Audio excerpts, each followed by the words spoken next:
আগে এবং ভোটের পরে দলবদলের ছবিটা আমরা প্রত্যেকেই জেনে থাকি। ভোটে তৃণমূল কংগ্রেস হারতেই প্রত্যেকে দলবদল করতে শুরু করেছে। 500 জন তৃণমূল এবং আইএসএফ কর্মীরা আজকে প্রদেশ কংগ্রেসের সভাপতির হাত ধরে কংগ্রেসে যোগদান করলেন। যোগদান পর্বে উপস্থিত ছিলেন কংগ্রেসের চেয়ারপারসন বিশ্বজিৎ রায়, কংগ্রেসের জেলা সভাপতি শিবমাল্য বসু সহ আরো অনেকেই। উত্তর 24 পরগনা বসিরহাট মহকুমার বসিরহাট টাউন হলে যোগদান পর্বের অনুষ্ঠান হয়। সামনেই 21শে জুলাই, তার আগে যোগদান পর্ব অত্যন্ত গুরুত্বপূর্ণ এবং তাৎপর্যপূর্ণ। আমরা প্রত্যেকবারই দেখে থাকি যে ভোটে আগে এবং পরে বিভিন্ন দলের নেতাকর্মীরা তারা দলবদল করে থাকেন। আর এবার তৃণমূল কংগ্রেস হারতেই রীতিমতন দলবদলের হিড়িক পড়ে গিয়েছে চারিদিকে এবং আজকে প্রায় তৃণমূল এবং আইএসএফ এর 500 জন কর্মীরা কংগ্রেসে যোগ দিলেন।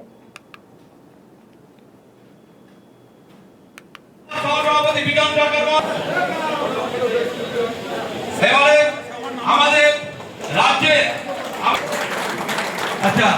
বিজেপি তাই তৃণমূল, তৃণমূল তাই বিজেপি, এটা প্রমাণিত। অ্যাকচুয়ালি বিজেপি তৃণমূলকে প্রাসঙ্গিক করে রাখতে চায়, কংগ্রেসকে ভয় পায়।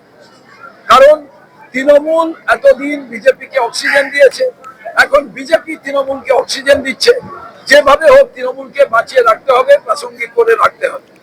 এই কারণে আপনি বলুন যে বারুইপুরের ঘটনায় সবাই যাচ্ছেন, হঠাৎ করে মমতা বন্দ্যোপাধ্যায়ের বাড়ির চারিদিকে পুলিশ দিয়ে গৃহবন্দী বলে বলতে হলো কেন? তার মানে এটাতে যাতে সারাদিন ধরে মমতা বন্দ্যোপাধ্যায়কে নিয়ে আলোচনা হয়।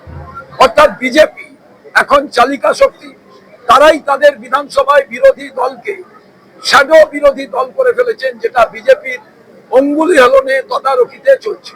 দিন আগে থেকে রাহুল গান্ধী বলছেন পরিবেশ দূষণ, আন্দামান নিকোবরে 1.5 কোটি গাছ কেটে দিচ্ছে, তার জন্য রাহুল গান্ধী লড়ছে। আপনারাও পরিবেশ দূষণ নিয়ে অনেক কথা বলেন। রাজনৈতিক যে দূষণ,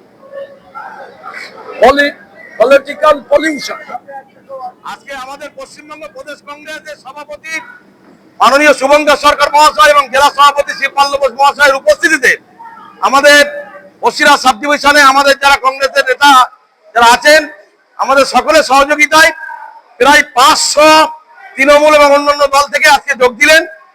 যারা আজকে কংগ্রেসে যোগ দিলেন তারা বুঝেছেন এই ভারতবর্ষ এবং পশ্চিমবঙ্গে যে ডবল ইঞ্জিন সরকার চলছে, এই সরকারের বিরুদ্ধে লড়াই করতে গেলে তার বিকল্প কংগ্রেস ছাড়া কিছু নেই। এটা মানুষ বুঝে গেছে, তাই আজকে কংগ্রেসে সবাই যোগ দিচ্ছে। আমি বার্তা দেই যারা যোগ দিয়েছে তাদেরকে ওয়েলকাম জানাই, ধন্যবাদ জানাই আমাদের কংগ্রেস পরিবারে।